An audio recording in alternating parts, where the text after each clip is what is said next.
What's up, everybody? Welcome back to the Fitness Stuff for Normal People podcast. I'm Tony. And I'm Marianna. And the fitness industry right now isn't great. Actually, most of it kind of sucks. It's become something built on unrealistic expectations, aesthetics, and getting external validation, just directing attention away from what actually matters. You guys know we're not just trying to provide another fitness podcast, but actually give you the knowledge and tools so you have the confidence in applying the best possible training and nutrition into your own life, where today we are breaking down one of the most commonly asked questions amongst gym goers. When you first start out, one of the most confusing questions you'll face is what workout split to follow. And over the years, that question doesn't go away. A workout split just refers to how you'll organize your training throughout the week. And it sounds pretty simple. Some days you'll train some muscle groups, other days you'll train other muscle groups. But of course, it's not that simple because no one wants to waste time in the gym. Should you do push-pull legs, an upper-lower body split? What about a full body training split? The answer is it depends, because there isn't just one best workout split for everyone, but there is a best for you, depending on your training experience, for what your specific goals are, how many days you're in the gym each week, and a few other really important aspects. Today, we're going to find out what variables will help you determine exactly what split to go with, the pros and cons of each one, how often you need to be changing your split, and what that looks like. Wait a second. Did you hear that? No. Shh. Did you hear that? I think that's the sound of a new training split that just dropped. Oh my God, FS Tony, Premium. I'm like listening. I'm like, what's in the background? No, that's definitely it. That's the sound of a new training split that just dropped in FS Premium. That's right. For just $5 a month, you don't just get access to our newest 12-week upper lower program that launches today with this episode, which, by the way, is our first training split that has a 4, 5, or 6 day per week option, depending on what's best for you. But you also get access to every single one of our 12-week complete training programs, like our high frequency full body, our ultimate push-pull leg system, and so many more. Sign up for premium is just $5 a month, and that is in the show notes down below for access to all of it. And as always, the easiest and cheapest, freest, Tony likes to say, way you can support us and the show is to take the next 15 seconds and go leave us a 5-star review on whatever platform you're listening to us on if you haven't already. And on Spotify, if you're listening there, you can even hit the follow button in the upper left-hand corner so you can stay up to date on every single episode that drops on Mondays. And before we get into it, a quick note from our sponsor, Legion Athletics. From day one, our ride or dies. If you need to re-up on any of your essential supplements like fish oil, vitamin D, magnesium, if you need some more protein, if you need some more pre-workout, that's your place to go. They're completely evidence-based. Every single supplement that you get, they will supply you with all of the research that their recommendations are based off of, which we absolutely love. It's one of the reasons why we love to work with them, because they do value the science, and we know our listeners do as well. So if you want to get anything, re-up on any of your staples, you can use the code FSPOD at checkout for 20% off your order or double points on any order. After that, we will also leave the link in the show notes below. Do you have what would you say? Do you like my For hoodie? you and you. Would you like to say something about my hoodie? Do you like my hoodie? Do you like it? I can't read it. Have you heard of White Fox? It's like a females only brand in Australia, but I love Never heard of it. this. I love the look of this hoodie. It says like little comfort club. I'm usually a double XL men's for like tees, hoodies, things like that. And the largest size they had, because it's only for girls, is like a large -XL. That's their biggest size. Was this, and I was a little worried. I was worried, but it feels like they tried to make It looks extra like it fits space good. up here, which hurts. I'm like, I thought I had big pecs, but maybe they're thinking, I don't know. I'm still testing it out. Do you see I'm back on my Diet Coke? That always brings me back to essential. No more Coke Zero. Calms me down. I still have about 43 Coke Zeros left in my fridge after I ordered 48 for that video that I actually ended up deleting and never posted. But How now I come? got like, I'm kind of a perfectionist. If I don't like love it and I didn't, I just deleted it. It was like a 45-minute recording that I was going to trim down. No. I spent so much time and I went through it and I was like, you know what? Don't like it. Sometimes Delete. that happens, man. And it's just, you got to go with it. I don't know why. I waste so much time and I just delete them, like whatever. In the past, on to the next, as the girls say. How are you doing? I'm good. We had a long weekend. I was in New Jersey. I was at a wedding. I danced a lot. It was a black tie wedding. It was fun, but I was not feeling great on Sunday and Monday, but today we're good. Not 100%, but it was the first time I honestly really drank in this year. So I was slugging like 3 liquid IVs. I was drinking so much water.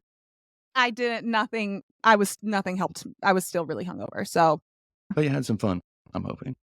had And some now you're fun, feeling met some followers refreshed. that saw me be a lunatic, and one of them was like, "It's so crazy that you're like a real person." I was like, "I am very real. I am an actual human being." Yep. That's probably how it sounded in your head, but how it probably came out after you had a couple drinks. Oh, thank you so much. I Oh my think I god, live. I was horrified. I loved meeting them. I thought it was so cool that, like, we were in the same place, but at the same time, I was so embarrassed because 'cause I'm like, I was not expecting to see people that I only think know it's me always as fun. an internet face. So I've met a couple of listeners to the podcast at like random little spots, and it's never when I'm feeling or looking my best either. I'm like, oh, this is just No. great. It's never like that. I still love I love meeting everybody, but Yeah, the it's the first best. little pull in my head, I'm like, oh, I should have showered before I came here. Something like that. Are you ready to learn about training splits? Yeah, I'm ready for you to convince me to do a what do you always try to convince me to do? A full body split? Well, I've got a couple options for you. We'll Okay, take you through it because I actually, even for the bro split, have some pros and cons for every single one that we're going to do today. Because you brought this episode idea up. good. We've done a full episode on push pull legs. We've done a full episode on the full body training split, one of my favorites to date. But we've never done an episode on how to choose the best split for you, Yeah, going over all of the different ones, including the upper lower split, the body part bro split. Never actually fully broken them down. And it's been yeah. what, 120 something episodes, and we still haven't talked about that. So here we are talking about it. Because it's probably, I don't know, maybe this is more guy stuff. This is one of the most commonly asked questions when you first start the gym, but then it doesn't go away. 10 years in, people No. are still like, what's the best split? What's the best? Yeah. It doesn't go away. Especially as you're changing and, like, growing and getting better, you're just constantly asking yourself that. And I was trying to think of an analogy because we talk about this all the time with how there's big rocks and little rocks in like everywhere in life when it comes Mhm. to nutrition for body composition change. Your calories, your protein intake, those are some big rocks. Small things like meal timing, those are little rocks. They don't really matter all too much, right? You shouldn't spend most of your effort thinking about the little rocks. You should spend your effort thinking about the big rocks, right? That's how life should go. Yeah. And I was like, well, which split you choose is really important. But when I was trying to break down the big rocks of training and when it comes to making progress, I'm like, there's really a few that I would put in the big rocks. And that would be number one is progressive overload. That's the biggest rock by far. Have to be Yeah. hitting progressive overload. The second is your training intensity, how hard you're training, how close to failure you're training, how heavy of weights you're using. And then your overall training volume. Those are the three biggest rocks, the three things that you, I would say, need 100% need to make progress, right? So your Mhm. training split doesn't fit into those, but it's also not a little rock either. And I was trying to think of a funny analogy for this, and it's almost like setting up plans for your weekend. Probably how you noticed this past weekend, if this is how every weekend went for you.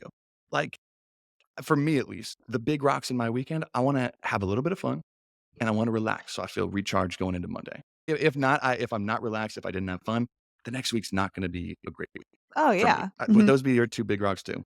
Have a little fun, little relax. I want to relax and I want to read. Okay, so like those are the big rocks. Those are the big rocks. Like things that we all have the checklist. The things you need to get done during the weekend, or your next week's going to be moving backwards, not forwards. Yeah. And I think a training split is how you organize your week in the gym is like how you organize your weekend. Like if you're going out on Friday night and do just an all night bender, you're having a lot of fun, yes, but that's going to steal time from your recovery the next few days. It's going to drag into your next week. Okay, kind of like how choosing the wrong training split can lead you to overtrain, to undertrain. So you're not moving forward over time. So it's how you organize and structure that stuff. Just like how if you structure your weekend with a little bit of fun during the day, some relaxing evenings, so you get a little bit of everything done, you move into the next week feeling accomplished. Just like if you choose the right training split, you're giving your body the right stimulus, the right amount of recovery, everything it needs to make sure that those three big rocks are in place. So I wouldn't put it up there with progressive overload, but this is what will determine if you can hit those big rocks. Does that make sense? Mhm. Yeah, Okay. That could have made things way more confusing, but I was that like, it's makes sense. important. It's not something that's necessary because you can make, depending on what stage you're in, you can make progress in almost any training split you do, depending on the details of it. But the right one can make you go a lot further, and the wrong one can make sure that you're not going far at all. Yeah. Because do you follow a split now or how you organize your week? Yeah, I do push-pull legs. I always forget. I've been doing You've been a push-pull fan of legs that. forever. That fits your goals pretty dang well, It doesn't it? does. It does. And I just really like it. So I'm just at a point where I'm like, maybe I need to expand, but if it's not broke, I'm not going to try and fix it because it just works really well Yeah. with what I'm Well, doing which right now. honestly, let's talk about because there's before we get into each of the splits and talking about the pros and cons and then how much or how frequently you should be changing your split. There's a few things that we want to pay attention to, a few things that matter when choosing the right split or questions you almost want to ask yourself. And I think the first one, because how much you enjoy a split is obviously in there, but I think the biggest thing that people overstep or just do not talk about is if you can stick to it. This sounds so stupid and so trivial, but a 3-day split that you can stick to, meaning if you can hit all 3 days for 25 out of the next 26 weeks, Mhm. that will be 10 times better than aiming for a 5-day split where you miss 1 to 2 each week. Yeah. And people get confused because, oh, wait a second, isn't that second option more total workouts? It's like, yes, but you're missing big pieces of the total split. Mhm. So I think people don't realize that a lot of the times less can be more. That's why I love a 4-day a week training split. That's what I've been doing for a long, long time. It lets you balance lifestyle. And I think I've missed one of my 4 days a week in maybe 1 or 2 weeks in the last year, if I'm Yeah. not ridiculously sick or in the hospital. So what you can stick to matters a lot. Like, I don't care how effective your split is. A split not done is not effective. Yep. That's the first thing that you got to Yeah. wrap your head around. Now, the next is choosing then how many days per week you can commit to, because how frequently you're training a muscle group matters, or how many times per week you're training that muscle group. It really matters. So you have to decide how many days a week you can make it to the gym, because certain splits will make a lot more sense if you can train 3 days a week, or 4 days a week, or 5 days a week, or 6 days a week. Different splits will kind of fit into different levels there. Mhm. And that matters a little bit when going into it. With that comes with how long you can spend at the gym each day. This is one that, again, I don't think a lot of people take into consideration. A lot of people think you need a 90-minute workout or more to get an effective workout, and that's just not true. Yeah. You can make phenomenal progress training in half of that time. But how many days and how much time you can spend at the gym matter. Because Mhm. if you're spending 30, 45 minutes at the gym, it's going to be tricky for you to do a push or pull workout just because you're not going to have much time to hit each individual muscle group of Yeah. that day, right? So things like that matter. Yeah. Now, in that, your individual goal, I feel like I'm saying all of these, most people don't take into account your goal and what motivates you or what you actually enjoy doing, like you, push pull legs. You like doing it. Yeah. Freaking matters. I would say that's the second most important piece to just saying like what you can actually stick to. Like what Mhm. you enjoy and what your goal is matters. And no one ever talks about it. Yeah. What's your goals? Because your goals are more strict. You're not trying to be jacked, are you? Maybe I No. need to update my Mariana No, I'm notes in my not. phone. I'm Okay. just kinda, like, trying to maintain where I'm at. I really like, maintain where I'm at, but also my strength goals are just, longevity is my overall, like, North Star of I wanna Yeah. have, like, the best quality of life as I age, and I also just know I wanna maintain where I'm at, and I don't wanna have to be strength training 5 days a week. What can I do? Because I also love Pilates. Like, I also love to just go Oh, to, like, yeah. a spin class here and there. What can I do where I can strength train 3 days a week effectively, and also knowing that if I need to do 2 hours, like, at the an hour and a half to 2 hours, like, because of how I work and the privilege of working from home, working for myself, I can allot that, like, and I'm okay with Oh, doing yeah. that, I'd rather do that. So, it just that is what I all of that I consider and is why the push-pull leg is just Exactly. has been working for me. Yeah. Yeah. Like you care about your body's capabilities and if you feel Mhm. good, which should not be discounted because I know a lot of people just only care about looks and that doesn't end up making it that far as a Yeah. motivator. But even just looking at your specific goal, outside of that, even if it's just aesthetically based, and I'm not going to try and generalize a lot of people, but just as far as goals go, male, female, if you're a girl, your goal might be more lower body focused. If you're a guy, maybe your focus is getting more cap shoulders, a wider back, more upper body focused. Or maybe your goal is more athletic or strength based. This is huge. And this is where mixing splits together can really come in. We'll talk about this more later. But for example, if you're a female who wants to grow your lower body, doing a bro split or body part split, which is usually like 5 days a week, chest, back, arms, legs, rest, or some variation of that. If you're spending 4 out of the 5 days in the gym on upper body and 1 out of the 5 days on lower No. body, that's probably not going to fit your goals very well if you want to really emphasize your lower body.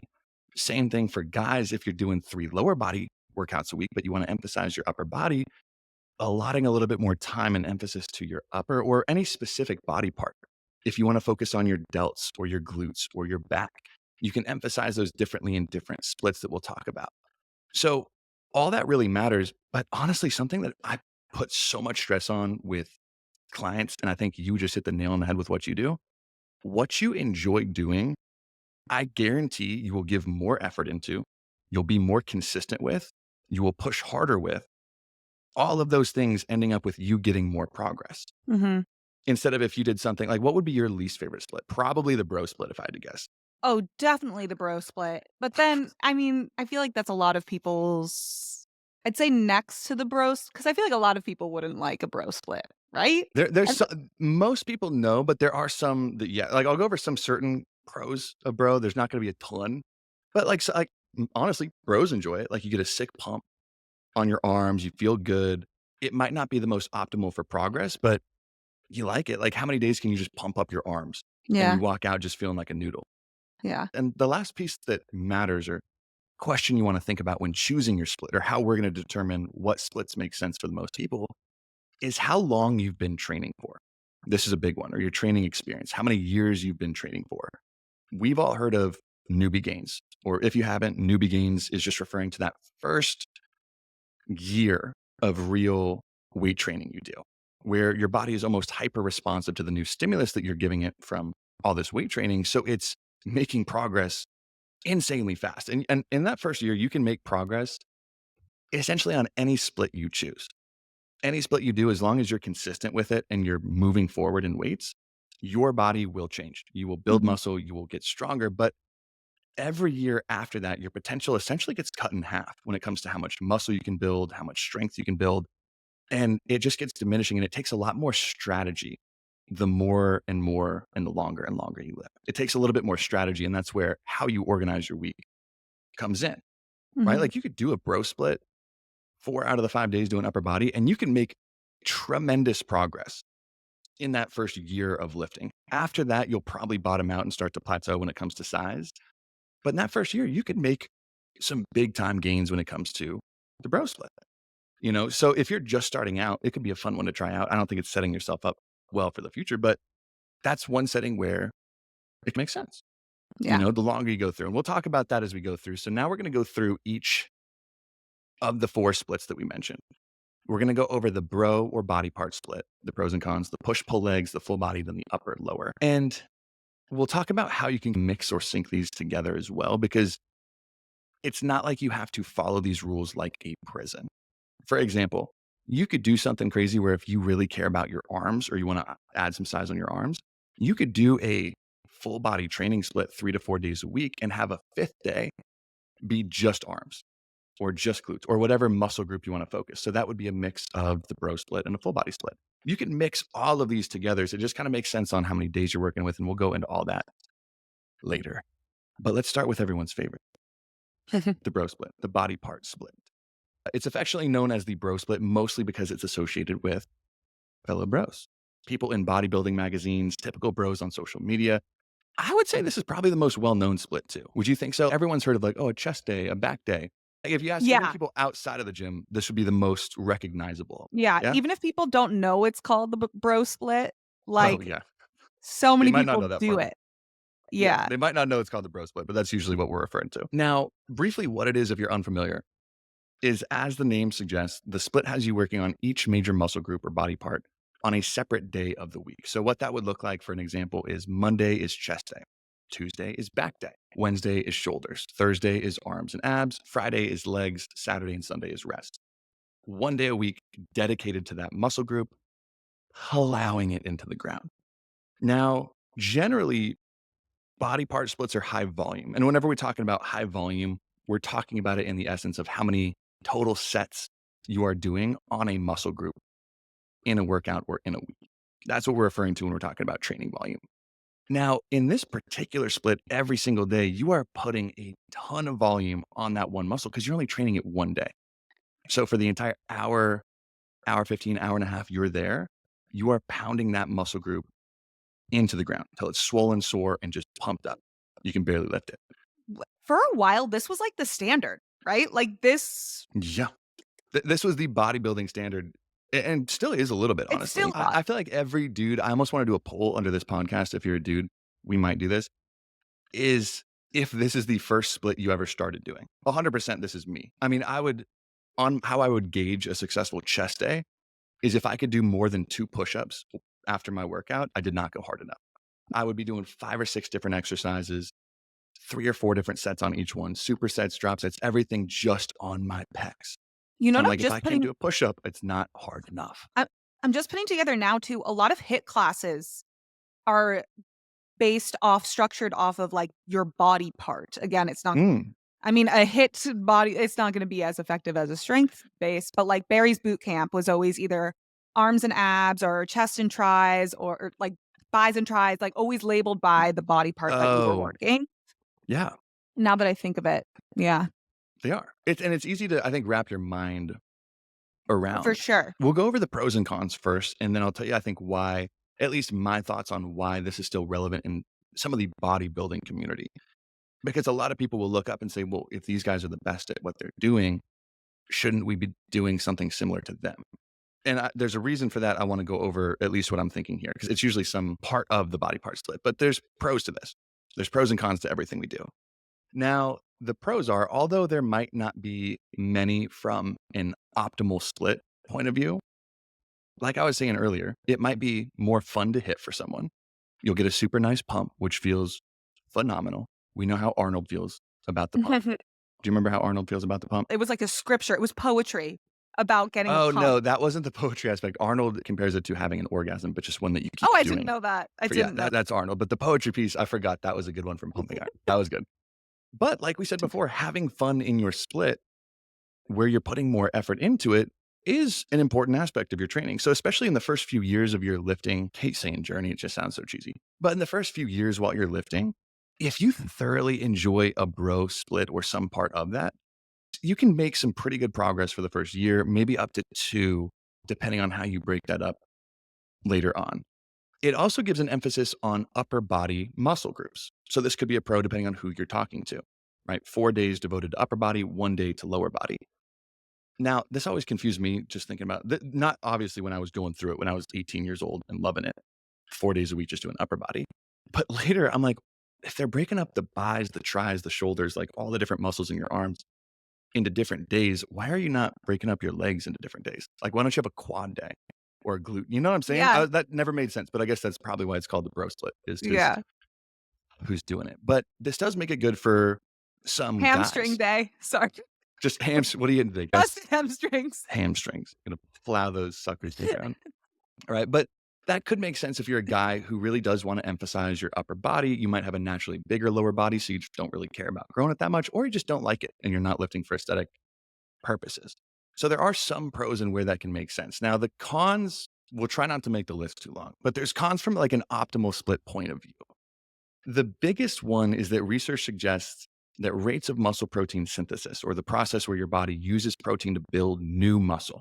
We talked about that in a recent episode in more detail. Well, which one was that? Muscle But in new lifters, this muscle protein synthesis, the peak is about 24 hours after your workout and returns back to normal around the 36 to 48 hour mark in new lifters. In more advanced lifters, muscle protein synthesis returns back to normal sometimes within 12 hours. Okay, so this means after 1 to 2 days, your muscles have gained all the muscle they can in response to that one workout, and they're ready to be trained again. So this split is typically only hitting each muscle group 1 day per week, giving it 6 full days of rest before you hit it again. So that's just wasting a lot of time that you're not building muscle, right? So you can build muscle, but you're leaving a lot of time on the table to where you could be building more. So for anyone past that newbie stage, this style of split is going to really hinder how much progress you can make when it comes to growth. This is usually what limits people to getting in from the beginner stage to the intermediate. I've never seen like a advanced lifter from intermediate to advanced lifter stick to something like the bro split. And there's one more con that goes with that that people don't think of too much is that the quality of your sets really decreases as your workout goes on because you're doing so many on one muscle group. That's I mean, what even on I like think a leg day, about first. right? Yeah. Like even on your like leg day, because you're doing like push pull legs, the sets that you're doing in the last 1 to 2 exercises on leg day is probably going to be a little bit weaker than your starting exercises, Yeah. right?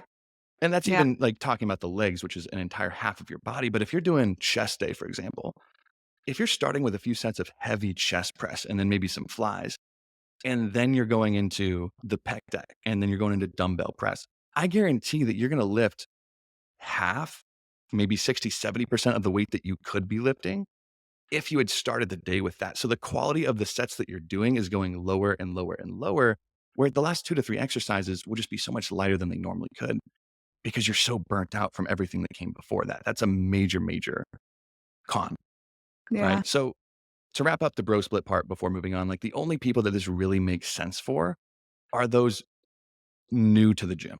And then it'll work perfectly fine. But if you're in the first year of training, go for it. Honestly, I would say test it out so you can experiment with it. See how your body responds, see what you like a little bit. It's nice to dip your toes in the water every once in a while. Let's move on to the push pull leg split, the next one. Now, we did a full episode going into this. Now, this has got to be the most commonly used split or heard of split, I'd say after bro split, is push pull legs. This has been around for decades, Yeah, I think so. Mhm. decades.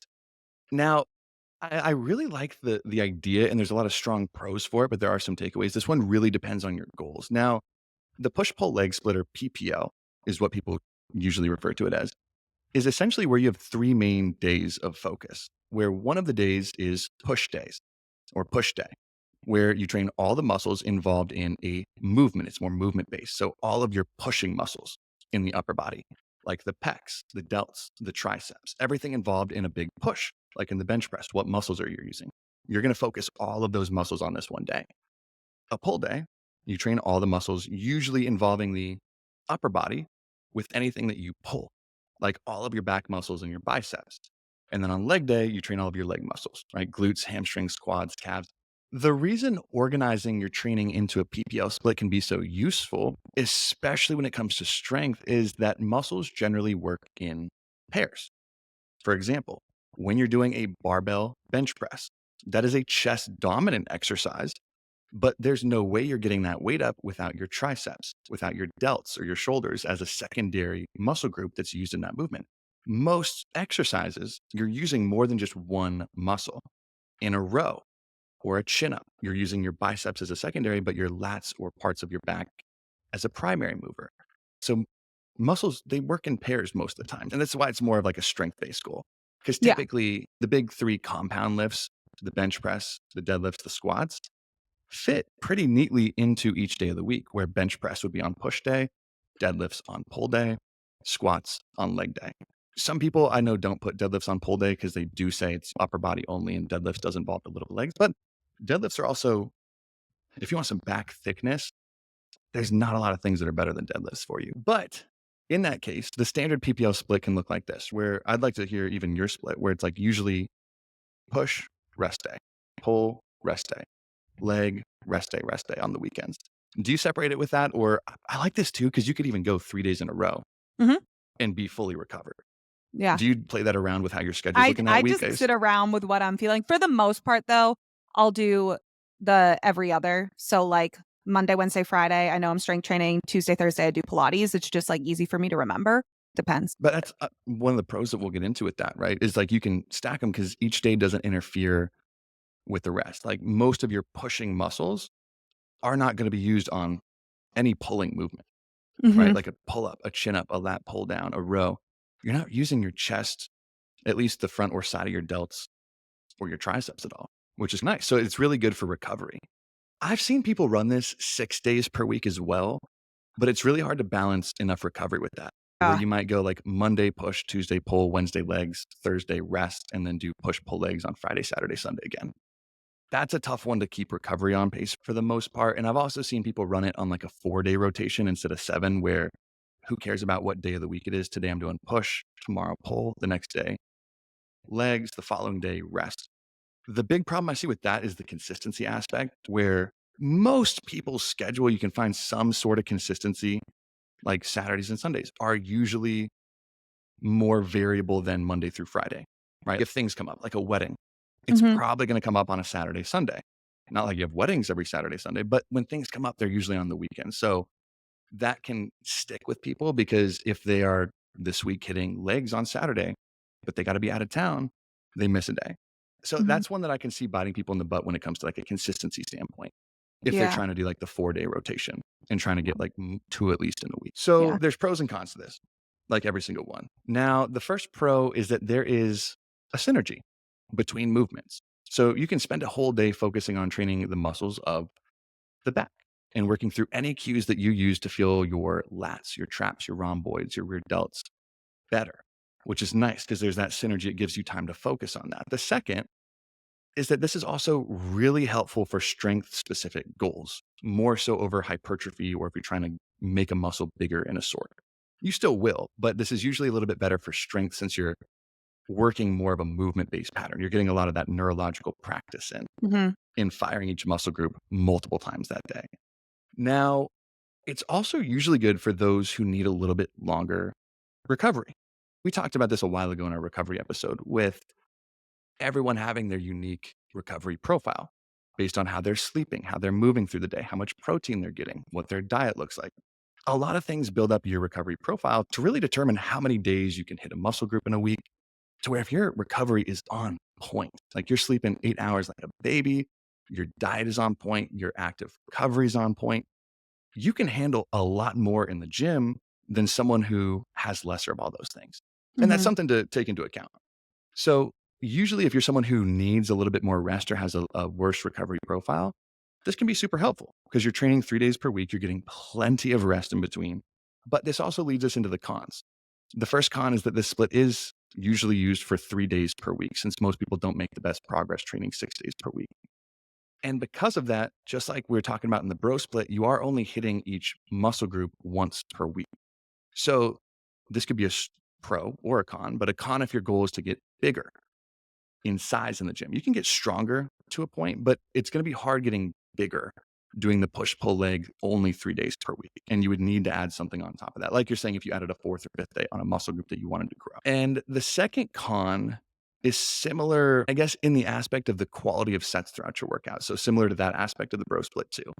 If I'm starting with a big movement like squats or bench press, whatever I'm doing later, even if it's tricep extensions towards the end of my workout, my triceps are going to be burnt out from all of the other pushing that I did that day. So there's pros and cons to it. For strength, I like the structure because it's movement based. And for like you're training for your body's capabilities, I also think I'd have to say it's probably one of the more fun splits too, I think because it's so yeah, it's I think movement it's based, fun. right? Well, but also when maybe you said this, but I think I've done this for people who like the push-pull leg and do have more hypertrophy goals is will do a 5 I never do a 6-day split, but I find the 5-day split very popular to just add in a push and a pull day 2. So it's like you Hmm. have push day 1, push day 2, pull Mm, day 1, pull day 2, and you have legs. So I find that people really like that. You have to that's where the writing a training program, I feel like not everyone's gonna be able to properly write that in to account for totally. recovery and make sure you're not overexerting yourself. But that's where I'll fine tune and be like, "Okay, I'll put tries on a different day so that they're Mm, not too fatigued." I'll make the little adjustments, but I find people really, really like that who do oh, like yeah. push pull leg split, but have more of those hypertrophy goals and wanna be in the gym more than 3 days a week. That's also Yeah, I a was going to say, popular one. especially for the people who emphasize strength, but still want a little bit of size with that. Mhm. Even adding like a really popular one that made me think of that, the 5-day split is like a push pull leg and then an upper lower day. So you're hitting all Yeah, muscle that's groups, upper and lower, twice per mhm. week, which can be a little bit more like those sessions are going to be a little bit longer, but it's a good one to build off of, right? Mhm. Like great for a strength base and then for you to build whatever focus you want. It's a great stemming program, Yeah. And it's I think. also so good, especially when people find out that I'm a trainer, I have a fitness podcast, all this stuff, think that I'm obsessed with lifting. I'm not. I never have been. And there's literally nothing wrong with that. I'm so intrigued by it and like I love it. Am I obsessed with doing it? No. Nothing fucking wrong with that. I love moving my body and having other activities to do. And a lot of people are like that. If you're the type of person that feels like, you love to do different classes, you love to go hiking, but you still want that strength, like you have that strength-based need, you want to tap into that Oh and yeah. improve that. Like this is great for you. I see so many people who like also if you have that really shitty assumption as a woman that strength training makes you bulky, this is my favorite one to prove people wrong of like strength training can make you bigger if you're training for hypertrophy and you're eating in a slight surplus, like Yeah, absolutely. if your diet's Um, going to determine that part. but the what this can do if you're not strength training at all as a girl and you just add in 3 days of proper like a good high quality push pull leg program only for 3 days and you're still doing your other stuff, whether that's just like Pilates or yoga or walking, like you're gonna see a huge difference there in lean muscle mass. And I think that's where people's girls' misconceptions about lifting weights can disappear. Yeah, I think it'd be helpful for people who are afraid of that, which some girls definitely are afraid of, like getting too bulky. This is funny to me to see Mariana try and relate to our audience. If you could see our private text thread, she's like everything. She's obsessed with trying to look like Sebum. She's trying to get jacked. I know she tells you otherwise, but she is in the weeds. She's like, how do I cap my delts? I think my This is my me my buying post double delts aren't XL popping. sweatshirts is my motivation because I'm gonna fill them out one day. See, that's what it's. She's just trying to relate to y'all in Yeah. this podcast. Kidding, but no, but those are phenomenal points. Like it is a super solid base if you want to build and stem out onto other things. It's incredible. And Mhm. even honestly, like when we're talking about who should do this split, those are obviously all people that can do it. I love this for beginners, doing a 3-day push pull leg split because it gives you plenty of time to recover from your sessions. You're a beginner, so you're going to make all the progress you could be making when it comes to muscle growth, size, strength, if your diet is obviously working towards that. Mhm. But it also gives you really good practice for movement patterns, which as You you learn get a lot. more advanced into your training, how heavy you can lift. And progressive overload, we've had a whole episode on that where there's 10 plus different ways you can implement progressive overload. But the number one thing is when it comes to overloading mechanical tension, the easiest way to do that is with increasing weight over time. So strength and size aren't the same thing, but they do overlap. Why you can see some skinny power lifter deadlifting like 700 pounds and a jacked bodybuilder struggling with half of that weight. They're not the same thing, but they do overlap. The person who has more muscle has a greater potential to be stronger, but it's a movement based system in your body, right? That mind muscle connection matters. So this really helps you strengthen those neurological connections that will make getting stronger, moving weight more, increasing weight so much easier down the road. So Mhm. I love this split for a beginner more than I think Yeah. anything else. At least Yeah. that's what makes a lot of sense for. And you can obviously customize it then with whatever you want. If you're feeling good, you want 4 or 5 days in the gym, you can add things on top of that. Do another push, do Yeah. another pull. Because I know like in our push pull leg that's a part of premium, it gives you that option to work up to 4 or 5 days per week with bonus workouts on there. Mm. Now, this leads us to Tony's the least favorite. this leads us to the next two, which is full body and upper lower, which are the two that I have been bouncing back and forth on for about the last 2 years. Right? Like when I do change my split from full body, it'll be to an upper lower. When I change back from upper lower, it's to a full body. These are the two that I constantly go back and forth with and that make the most sense for more late intermediate to advanced lifters, people who have been lifting for a long time. At this point, I've been lifting for like over 10 years. Mhm. This is where that strategy really comes into place. So we'll go over full body first and then upper lower next. But a lot of the pros and cons overlap with each one. Now, full body workouts, just for reference, if you're not familiar, it's exactly what they sound like. You're doing a full body workout, training your full body in each session, or at least that's the goal.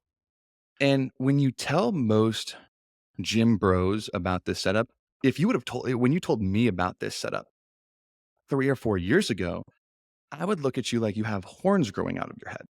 I'd be like, if you're telling me like, "Oh, I want to build muscle. Yeah, I should do full body training. Yeah, uh-huh." And that's how I would answer. I would look at you Yeah. like you have horns coming out of your head because most people typically see, and still today, most people typically see a full body training split as a beginner workout routine or for someone who can only make it to the gym once or twice per week. And that is so opposite from who it's optimal for. And that's what we're learning a little bit more today. And that's why I love doing that full body training episode is because it's one of those episodes like what we talked about with nicotine or other aspect where 90% of people see something as one way when it's really the exact opposite. That's when it comes to Yeah. full body training. And more top level natural bodybuilders and physique competitors are adopting this style of training. And there's reasons for that, both upper, lower, and full body, which leads me to this point and why I said right there, I'd want to stop there for a quick sec and talk about this. I said top level natural bodybuilders using more of a full body or an upper lower. Why you sometimes see some very high level bodybuilding athletes doing some blend of the bro split or focusing where you're doing 20, 30 sets on one muscle group in one day. This happened a lot of comments I got on that video we did during full body training, actually, when we were talking about how much volume is too much volume. Mhm. And people would like to argue with like, you're going to tell me Arnold Schwarzenegger, one of the greatest bodybuilders of all time, you're going to tell me he was doing it wrong because they would show me his chest workout, which is public online. It's about 30 sets on chest for chest day. And then the same thing for back day. I'm like, there's one key important thing you're missing there because that's true. Arnold made phenomenal progress doing some variation of the bro split. Arnold was on copious amounts of steroids, which is, again, something you have to take into account. If you're a pro level bodybuilder or you do use even higher doses of TRT, but push you past that normal physiological range for most people, what the main aspect of steroids does is it increases your recovery potential or the potential for you to recover from more training. So you can handle a lot more training volume in one session when you're on PEDs, at least depending on the one, to where you can recover and handle more. And that's why it makes sense for someone who's using PEDs to be able to give 20 or 30 sets on one muscle group in one day, sometimes two a days, is because their body can handle that, where natural people typically cannot. And that's why the bro split never really works out past the first year or two for I have a natural lifters. I have a side question that's, like, related to this. Mhm. And maybe you don't even have an answer, but is there, like, a reason why there is such a large group of people that get offended when someone will say Arnold was on copious amounts of steroids and not natural? Almost refuse to believe that? If there is, they're generally not the people I spend too much time talking to. You're just living on a different planet. Yeah. Like you can live in reality or you can live somewhere else. I get it where there's some people who it's like the natty or not videos where it's like up in the air. Every top level bodybuilder, and at least today, this is where I'm glad about it. They're very transparent about it. Chris Bumstead Yeah. is transparent about the cycles he does, how much he's using, what particular compounds he's using at what times. And I love it.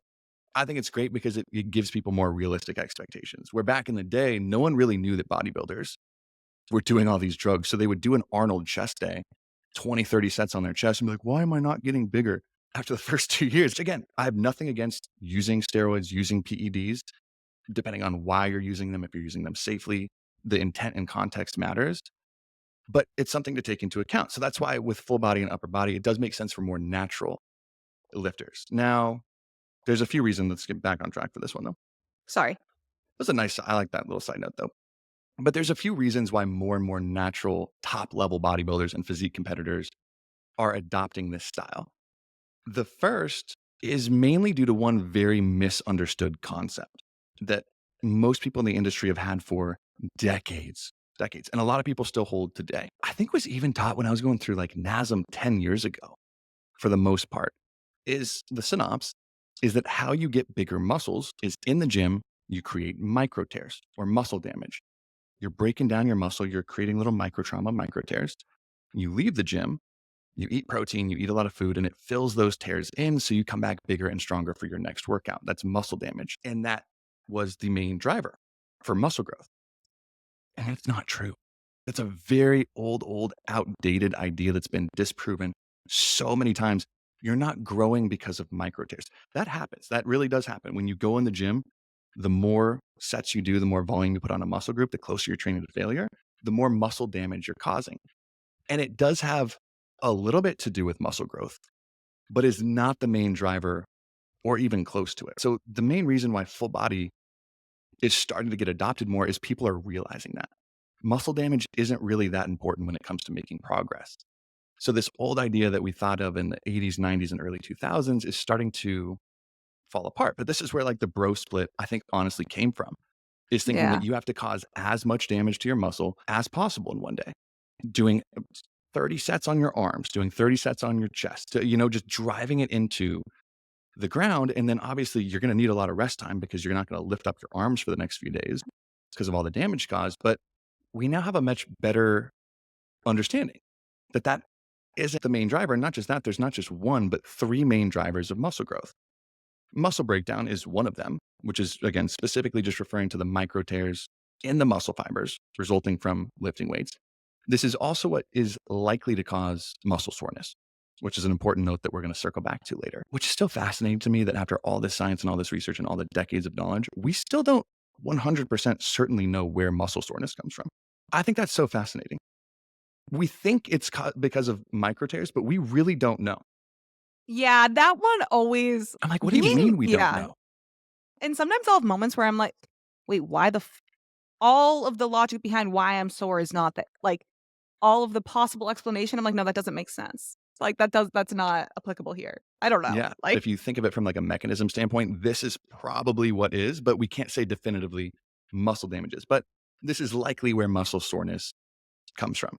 And the body repairs these tears in the recovery process. And while it's a factor of this, focusing solely on inducing muscle damage doesn't necessarily translate to optimal muscle growth. In fact, excessive damage can usually be counterproductive, as it is probably going to impede your ability to train consistently. I mean, you know this. If you had a hard chest day or you just do 20 sets on any muscle group, try working that out the next day or even in the next 2 or 3 days. Zero chance, because you're going to be so sore. The next driver of muscle growth is mechanical tension. Hint, hint, this is the biggest one. We'll talk about this in a second. But mechanical tension, what that is, it's just the force exerted on a muscle by the weights. And this is both in passive and active tension. They're both important. So the stretch under load and the contracting against resistance under load. Thinking of your muscle like a rubber band. How much of a pull does it put on that rubber band? Mhm. And the third and final piece is metabolic stress.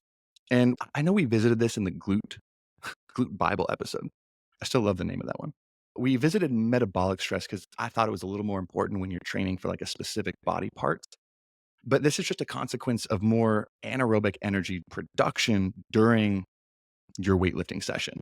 This leads to more metabolites like lactate being built up. And this is really associated with the cell swelling and acute inflammation, AKA the pump, that can contribute to muscle growth as well. And over the last few decades, we now know that mechanical tension, that middle one that we just mentioned, is responsible for almost all of muscle growth, about 80+% if we had to put an arbitrary number on it to give you an idea. 80+% of your progress will come from mechanical tension, that stretch on the rubber band, not from breaking down your muscle, not from getting a pump. You can build plenty of muscle without ever getting a pump and without ever creating muscle damage. You have to realize that. So focusing only on the pump or only on muscle damage does not translate to optimal growth. So if you're trying to get the most out of your time in the gym and you're trying to improve your physique, focusing on those two things isn't a good idea. And I think this is the first holdback. I feel like the first thought that pops into most people's head when talking about full body training is there's no way I can recover from all Oh, that. yeah, There's yeah. no way I'm gonna have time to recover. Is that what pops Mhm. into your head? Yeah, Or it it did? did. It did, before you changed my mind, so Okay. not 'Cause anymore, but that's exactly what it was for me. Like, Mhm, why I would look at someone from Horns, I'm like, yeah, freaking right. If I'm in the gym 4 or 5 days a week, how am I gonna do full body today and then go in the gym and do the same thing tomorrow? mhm, This is also, for reference, when I was doing the bro split and I was used to being sore for 2, 3, 4 days after a chest day, yeah. right? I'm like, so if my chest is sore, I'm like, no freaking chance I'm gonna be able to do the same muscle the next day and the next day and the next day. There's no way you can recover from it. And that's an important point because most people are basing that off the fact that they are so sore because they beat the crap out of their muscle the day before that that's the next logical thought is there's no way I can do this again. But this is the point of full body training. You're not doing chest day every day. You're Yeah. spreading out that volume that you would do on one chest day, 20 sets or whatever, across 4 or 5 days a week. So instead of doing 20 sets on one day, you're doing 3, 4, 5 sets on Monday, 3, 4, 5 sets on Tuesday. And it starts to make sense. You're like, okay, well, maybe I could recover from that. And what you realize this is muscle damage starts to build up more and more as your workout goes on, right? So if you're doing 20 sets of chest or any muscle group, your glutes, your quads, whatever, in one workout, the longer that workout goes on, the more sets you do, the more damage you're building up, the longer that's going to take to recover from. So when you're only doing 3 to 6-ish sets a day, you're still able to provide just as much mechanical tension every single day, but you're not building up this massive amount of muscle damage that's not going to contribute to muscle growth at all, which allows you to be more frequent with it. And here's why this is more important for advanced lifters. And this is, again, that second little look at horns thing I was telling you about earlier. It's like, okay, maybe for a beginner, but definitely not for advanced lifters. But this is who it makes the most sense for. As you get more advanced, the time course that you can elevate something called muscle protein balance decreases. This is what we were talking about a little bit with the bro split. So what this is referring to is that there's this time after lifting weights when muscle protein synthesis, that building new muscle, increases. And the muscle becomes more sensitive to amino acids. This is why your muscles grow in the first place. And like we talked about, in new lifters, muscle protein synthesis can stay elevated for up to 2 days, up to 48 hours after one workout. The more advanced you get, muscle protein synthesis can return back down to normal within 12 hours. Meaning I train it today, and by tomorrow, I've built as much muscle as I can from that workout, and I need to get things going. So the theory is, and we'll see if this theory tests out soon, is that the more frequently you can hit a muscle, the more spikes in muscle protein synthesis you will see throughout the week. And the less time muscle protein synthesis is lowered, allowing you to build more muscle over time. Mm. That's the thought process. And my favorite example of this, which I think I brought up twice before on this podcast, is the Norwegian Frequency Project. I think it's more Yeah. just because I like the name of it. Kind of sounds freaky. Did I bring this to you or did you bring this to me when we No, you first went brought it over to it? me. I think it was during the full body was the first time when we talked Yeah, that about was full the body first time we training. talked about it, but I forgot if you sent it to me or something like that. But for a refresher, in 2012, Norwegian researchers conducted a secret project called the Norwegian Frequency Project, right? You can look this up. This study was designed to give their national powerlifting team a competitive advantage. So it was never really published in a peer reviewed journal. It's only been presented at several scientific conferences, and only one abstract has surfaced online on the internet, but nothing else. It's like secretive stuff here. But here's why the study was cool, at least in my opinion, is that they used very highly trained lifters, right? These are people on the strength competition, the national level of strength competitors here. So as advanced as you can pretty much get. And they split them into 2 groups over 15 weeks, which is a pretty long time to look at a study going into this much detail of training, 15 weeks, if you can stretch it out that long. So 2 different groups. Both groups did full body workouts. The only difference is group 1 did full body 3 days per week. Group 2 did full body 6 days per week. I was trying to make that with my hands, 6. right? But here's the important part because obviously, like, okay, one person's working out 6 days a week, another's doing 3 days a week. Obviously, the group that's doing 6 days per week will make more progress. But what they did is they exactly matched the total training volume for each group, right? So it was the same 3 workouts split amongst 6 workouts. They weren't doing more, they were just separating it more throughout the week, if that makes sense. So for like example of what that would look like, group 1 who was doing 3 days per week would do something like 6 sets of each muscle group each of the 3 days that week. That would total 18 sets on each muscle group through the week, right? 6 sets a day on each muscle, 3 days a week, 18 total sets through the week. Where group 2, who was working out 6 days per week, would do something like 3 sets of each muscle group, each of the 6 days per week. So they both total the same exact amount of sets throughout the week, 18 sets. Does that kind of paint a better picture for how they split these groups up? Yeah, I think so. Okay. So Same exact training volume, just split up more frequently through the week. In the 15 weeks, the group that was doing 6 days per week got nearly twice as big and twice as strong as the 3 time per week group. So increasing total strength by 10% compared to just 5% and nearly doubling their muscle size in that 15-week period. It's That's crazy. huge. And I think It's crazy. this is even more significant because they were looking at already very extremely advanced athletes where progress is hard to come by. Like, what do we talk about all the time when we look at research when it comes to training? And this is what I hate from it. It's hard to come by if you're conducting an actual research study. It's hard to come by more and more advanced lifters. So a lot of people might be comparing, let's say, glute size growth or chest growth or whatever on the For incline bench press versus the flat bench press or on hip thrust versus squats. But if you're using brand new lifters, they're going to change pretty much the same regardless of what you do to them. So it doesn't really yeah. matter. Where if you'll really see a difference in like the exercises is if they're very advanced, because that's where it's hard to come by, right? Like Mhm. that's why I got so pumped about this in particular. Like I think that's huge. Yeah. You like rarely see it. And it has a cool name, which is why I like it. So let's go over the pros and cons. And a lot of these pros and cons will transfer into upper and lower too, which I'll draw those points in a second. Now, the first pro is that it is easier to increase total training volume on a particular muscle group training like this. So let's take the bro split compared to something like full body, for example, when I talk about increasing training volume. Because as you get more and more advanced, total training volume is one of the bigger predictors of progress, right? You have to be doing more overtime. That's the essence of progressive overload. You have to continue doing more. Volume is a pretty good measure of that. Let's talk about sets per week. So let's say you're doing a bro split where you're doing 15 total sets on your shoulders on shoulder day, 15 sets. You're Mm. doing that on one day. Let's say, though, you want to increase that total training volume on your shoulders to continue seeing more growth from 15 sets a week to 20 sets a week. If you're on a full body, you're going to have to add, or not a full body. If you're on a bro split, you're going to have to add 5 extra sets to that one workout. That's going to extend that one workout by another 20 to 30 minutes in the bro split because you only have that one day. Where if you're doing full body, for example, 5 days a week, where you're doing 3 sets on shoulders 5 days a week, that's as easy going from 15 to 20 total sets per week is as easy as adding 1 set per day or another 2 to 3 minutes to your workout. It's a lot easier to increase training volume on particular muscle groups or even across the board in a more full body split or when you're hitting it more frequently throughout the week. Does that make sense? Mm. Oh, It's a lot yeah. easier. A lot easier when it comes to that to increase your volume, which matters more and more as you go on.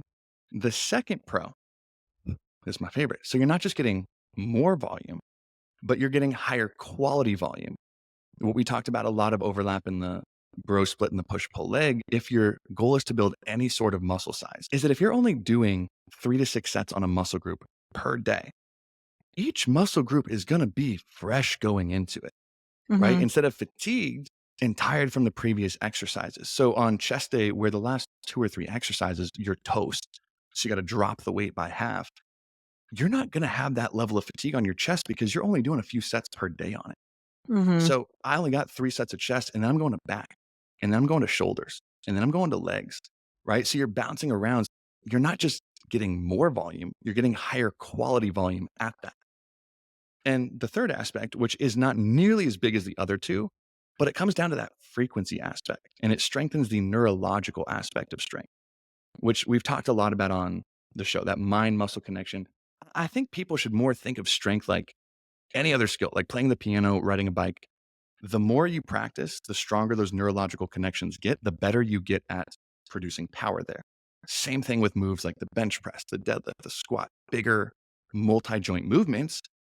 Like I told you, my old power lifting coach, Joe Stanek, with his top bench competitors, they'd be bench pressing 3 to 5 times per week to see the most optimal strength progress when it comes to bench because you're getting more repetitions in. I was Yeah. bench pressing 3 days a week when I was hitting up to my peak towards 405. The more frequently you're doing something, the better you're getting at it. Okay. So with these two splits, you're hitting muscle groups more frequently through the week. Now, there's cons. There's cons to everything that we're talking about.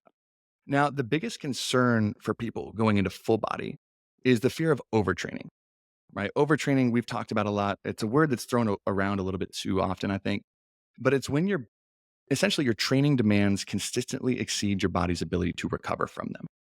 That's what overtraining is. So that can be different for every single person.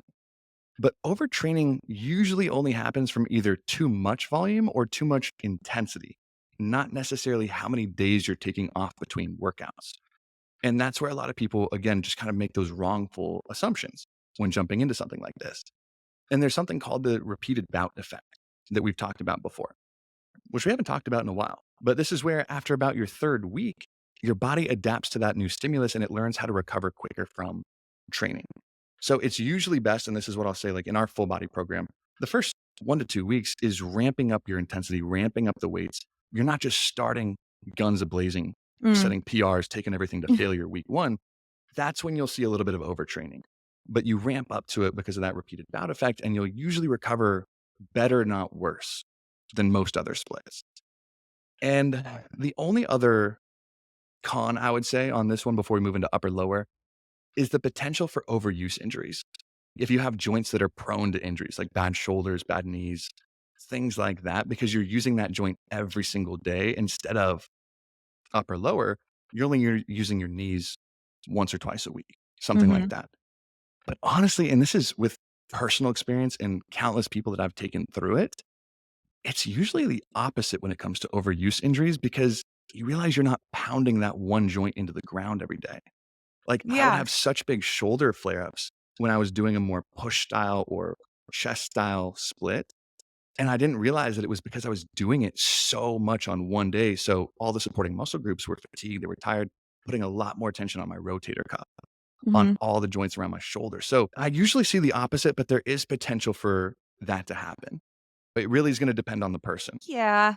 I would say that, like, that's every split. Like, I feel like if you Yeah. just you have to take into account which body parts are gonna be weaker. I personally think that this would be the best for people.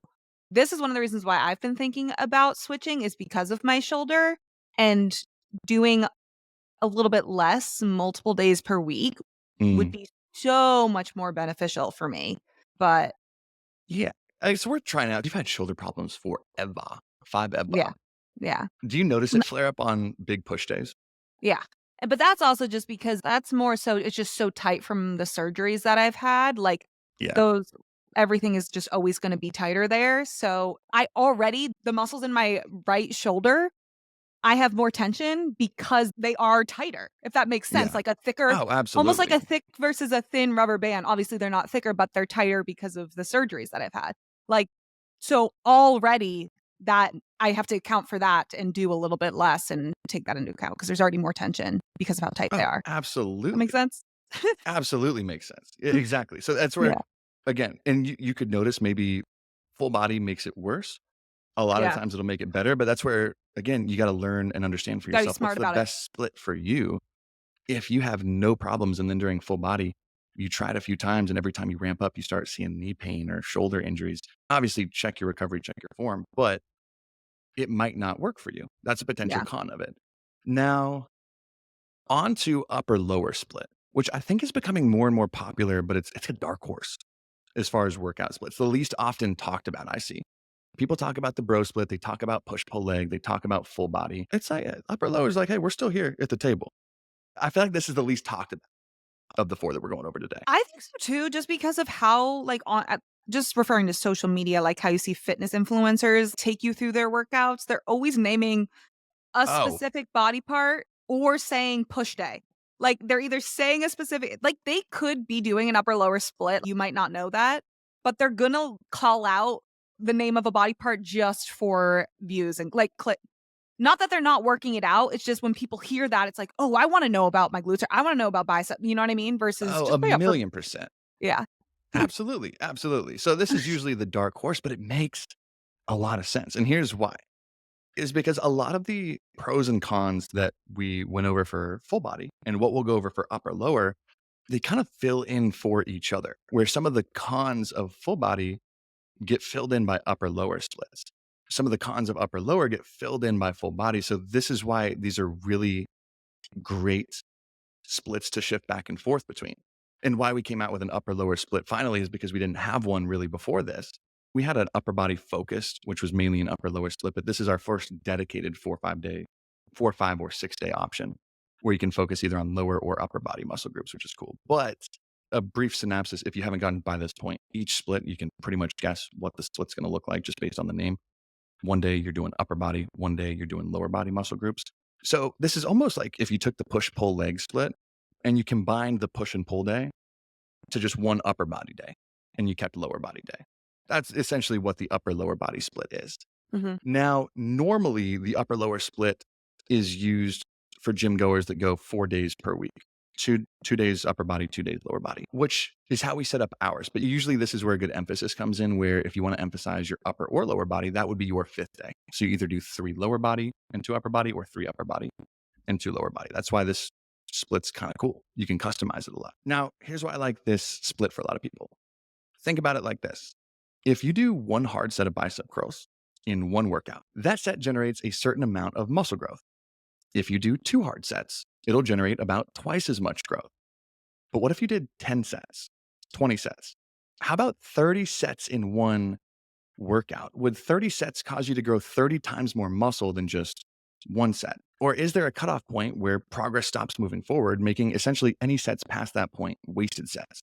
This is what's called junk volume. And there was this really cool research review that looked over 9 different studies to figure out exactly where that point is, done by James Krieger. And he found that muscle growth tends to be best up to 6 to 8 hard sets on one muscle in one workout.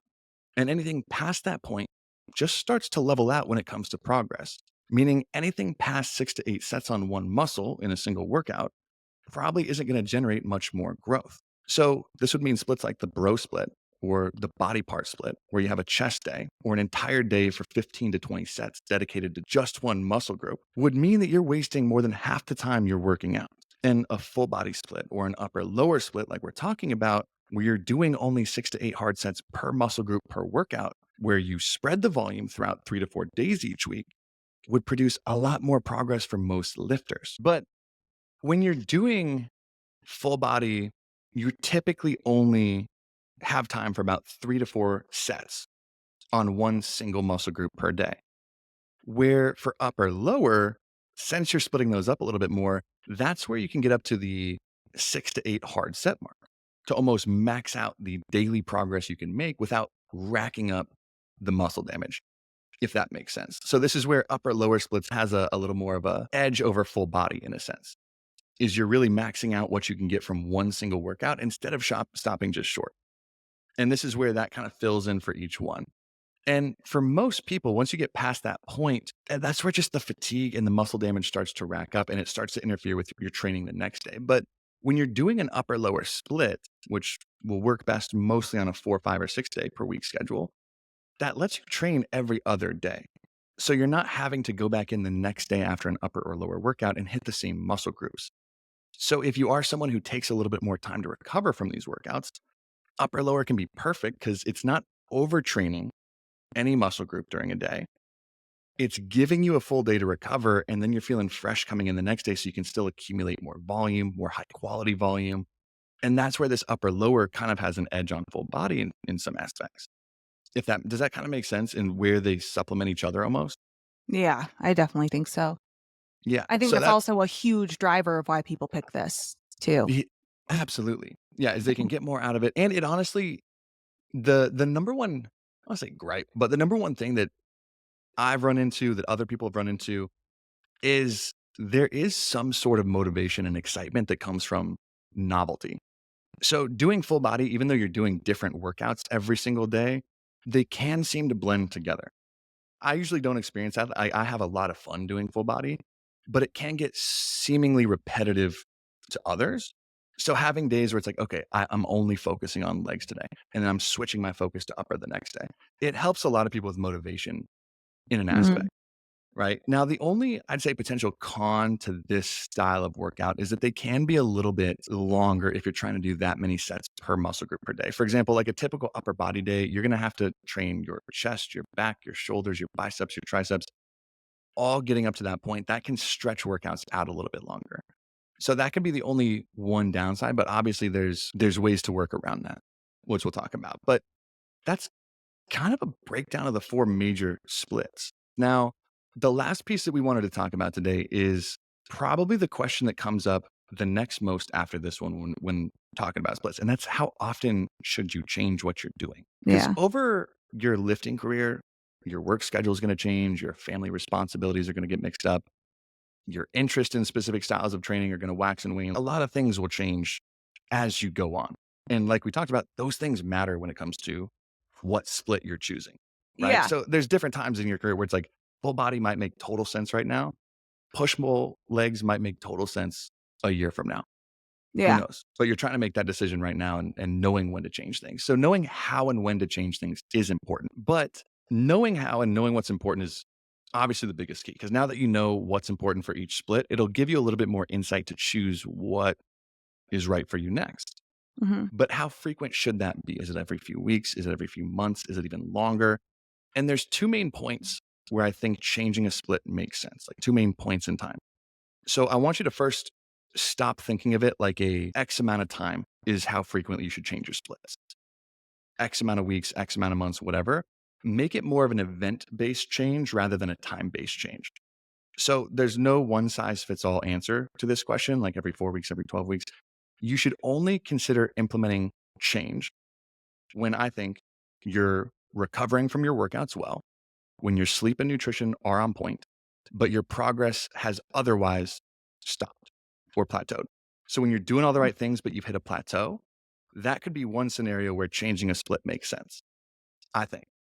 The other would honestly be just when your interests change and your motivation changes towards training, right? Yeah. Those are the two more event based things. So whenever that point is, that could be 12 weeks for one person, that could be a year for someone else.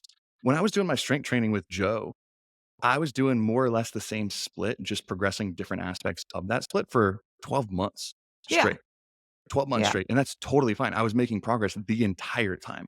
So there's no certain amount of time you need to change things out, but it's more when you're either plateauing while everything else is on point. And that's the big point. If your nutrition or diet sucks, it's like you can't get mad if you're not making progress in the gym either. You know, Yeah. Yeah. you had something to say there. This was a while ago, but before I did push pull legs, I started doing upper lower, which was what I like really started out on when I was introduced to strength Mm, training. I didn't realize at the time that I didn't like it, but I always felt like I wanted to change it. Like I always did. Versus now I'm mhm. doing PPL and I'm probably I say like I make progressions but I've been with the same consistent program for probably like ten months now, I would say. Like you were saying, like Yeah. you were doing it for like almost a year, the full body, obviously making changes, adapting to like your strength, but Oh, like yeah. still following the same structure. And I don't get bored. I've no unless if I'm at a point where I'm like starting to feel like I reached plateau, I need to like, but I'm still following a very Oh, yeah. similar program because it's really working. Like that's a sign to me because I do get bored very easily, but Mhm. also it's a sign that it's a good fit because I have a room to do other workouts that aren't Oh, strength yeah. based. So I've been and what do we say all the time? Consistency is the number one thing. And for me, if I'm like super bored and feel like it's just I'm either doing this too often or it's just I don't like it, I'm not going to be as consistent. So Oh, that's, yeah. Like, I'm yeah, with you. I get burnt out easily with repetitive things. I move my yeah, furniture around in my house and my bedroom like every couple of weeks because my brain just yeah. goes. But that is a great sign that you chose something that works well for you. Mm. It's because again, we're not saying change anything. You should be progressing different parts Yeah. of your workouts, increasing your weights, increasing your reps, increasing your sets, sometimes subbing out different exercises. Because when it comes to, I think that aspect of the obviously one's a plateau, but the other is if you're just tired and bored of the same old routine, there's nothing wrong with changing your training to keep it interesting as long as you aren't doing it too often. Yeah. That's the big piece here because a lot of people with like Barry's Boot Camp, Orange Theory, F45, they're almost trained to need something new every day of the week. And that's one of the quickest ways to not make progress, Mhm. right? You're not going to make it past the beginner stage doing it like that.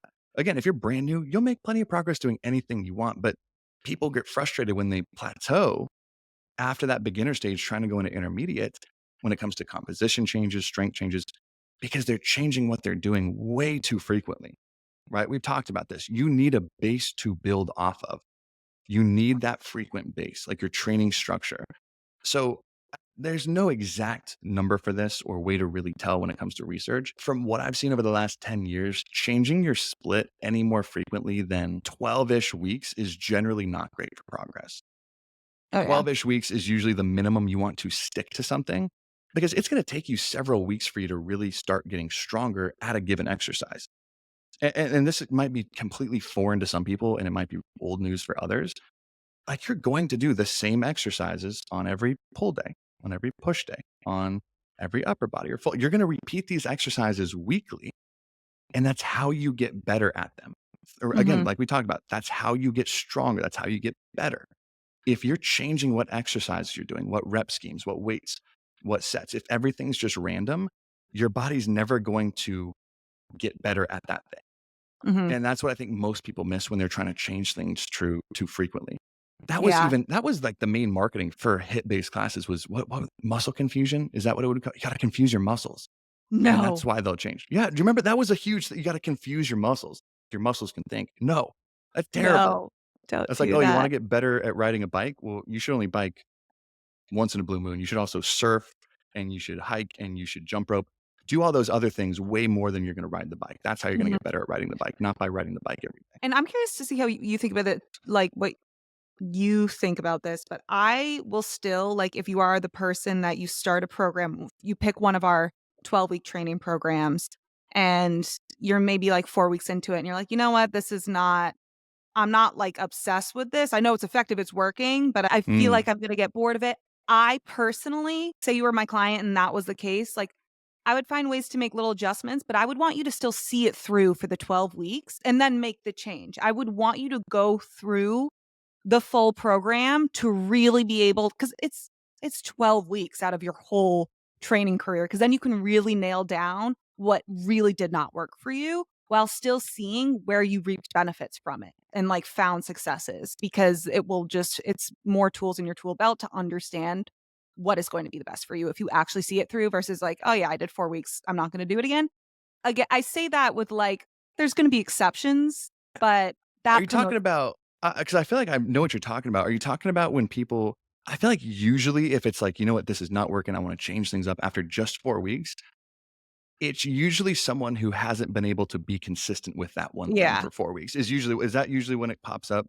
Yeah, for Because sure. that's what I'll see it, and it's like, you gotta be a little introspective. Like, obviously, yeah, don't force things, but Mhm. ask yourself, "Why don't I like this? Yeah. Why?" Ask yourself, And "Why am I not making" you know what I'm saying? Did I commit to something 6 days per week, and I've got 3 freaking kids, a full-time job, and I go to church every Sunday? I don't mhm. freaking know, Yeah. and I can only get in 3 days per week. Well, ask yourself why. Okay, maybe you should not bite Or off more you can chew.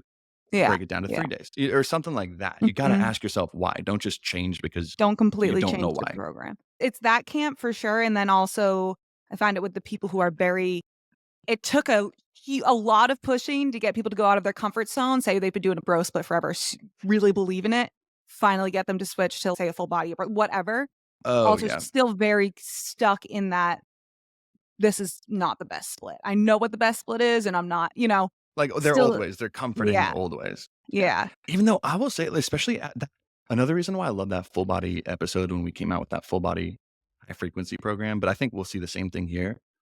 I can't tell you how many DMs I got with how many people after just 3 or 4 weeks were like, "Holy Yeah. I've never seen my body change so quickly, my strength increase so quickly." And I think it was more mind blowing to them too because they never considered full body training, Mhm. never even would look at it. And then they do it and they're like, "Holy crap, my body's responding so much better than it was before." Yeah, That's my favorite thing about training. But you are totally right. If someone's stuck in having a chest day, yeah, there's gonna be some growing pains to get out of there. yeah. Because bottom line, at the end of the day, when choosing a split, I think to wrap this all up, there is no such thing as the perfect workout split, period. Not even just for you or for anybody, but even for you now versus you a year from now, right? It all comes down to which is best for your goals at the moment, your training experience, and your preferences. You always have to take those things into account. The one exception is that rule for pretty much like the body part split, which is just not really effective as the other approaches. But again, you might not want to see more, like if you're cool just having fun, you love doing a bro split, do it. Yeah. Just make sure you're setting realistic expectations, right? That's the bottom line when it comes down to Yeah, if you're looking like to split. working out, you're loving what you're doing. Like we are talking about this in the case of like hitting specific goals and having the Hmm. most effective workout for specific goals.